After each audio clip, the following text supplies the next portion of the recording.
known as Dope, also known as Patch. Get it? And we got them guests. We won't cut no shit. Up, everybody, this your boy Savion. And I'm back again with another video. So yeah, I'm finna react to this video. I was scrolling down YouTube and I seen this video, and it's about these kids talking about something about past lives or something. I ain't seen it yet, but it said something about past lives. So let's get into it, man. Let's get into it.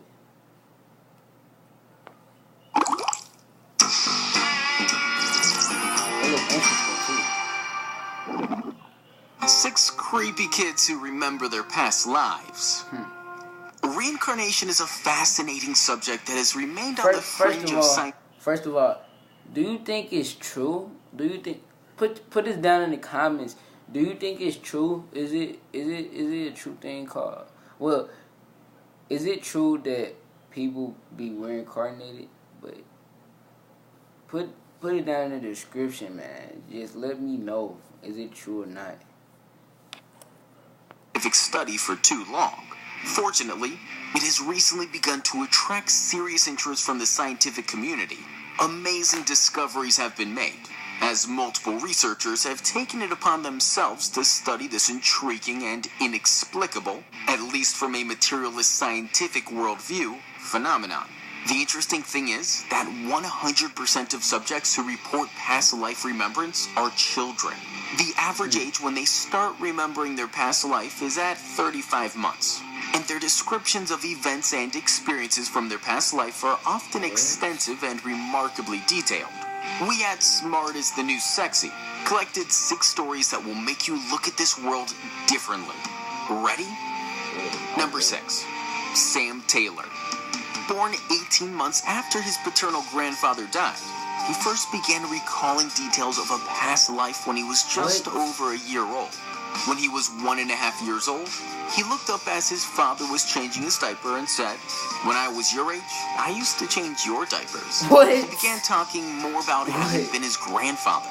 He eventually told details of his grandfather's life that his parents felt certain he could not have learned through normal means, such as the fact that his grandfather's sister had been murdered, and that his grandmother had used a food processor to make milkshakes for his grandfather every day at the end of his life.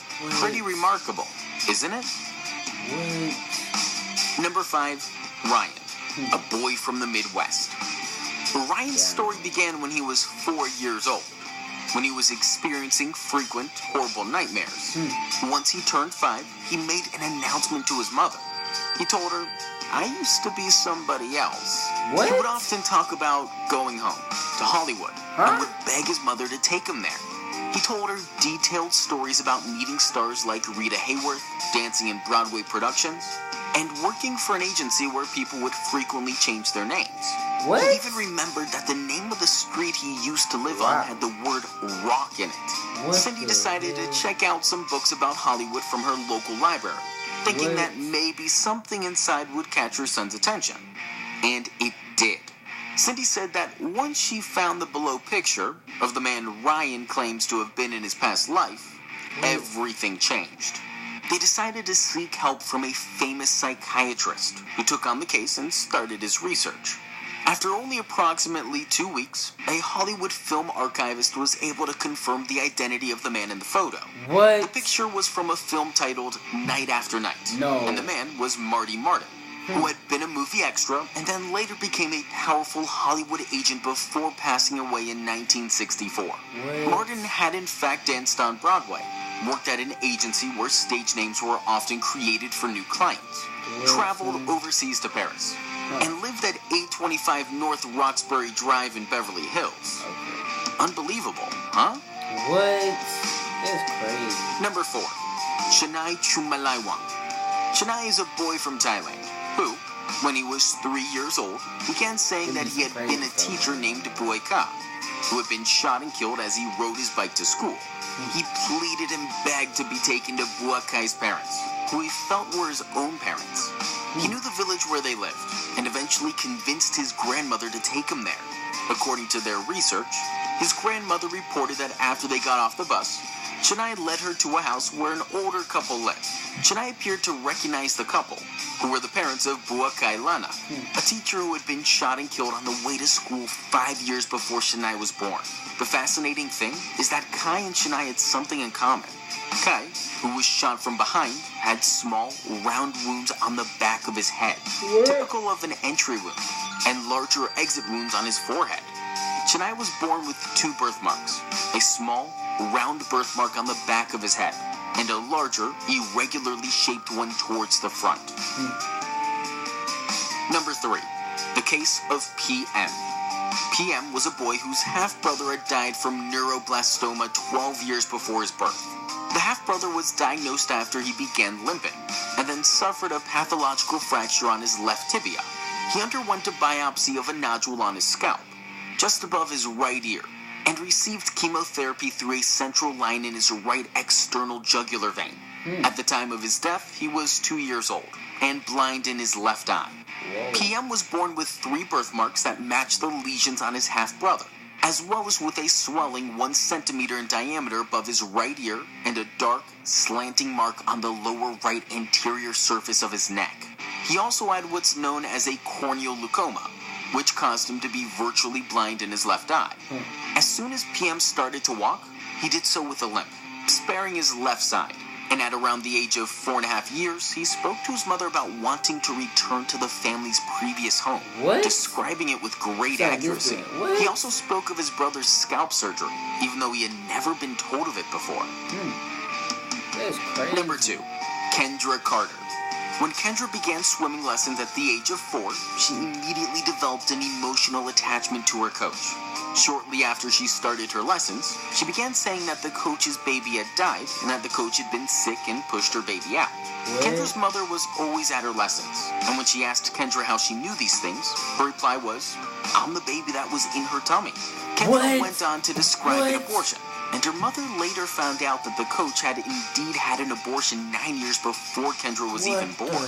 Kendra became happy and bubbly when she was with the coach, but quiet otherwise. And her mother let her spend more and more time with the coach until she was staying with her 3 nights a week.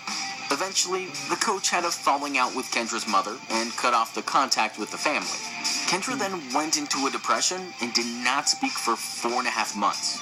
The coach reestablished more limited contact at that point, and Kendra slowly began talking again and participating in activities. Number 1. James Leninger. At the time of this case, James was a 4-year-old boy from Louisiana.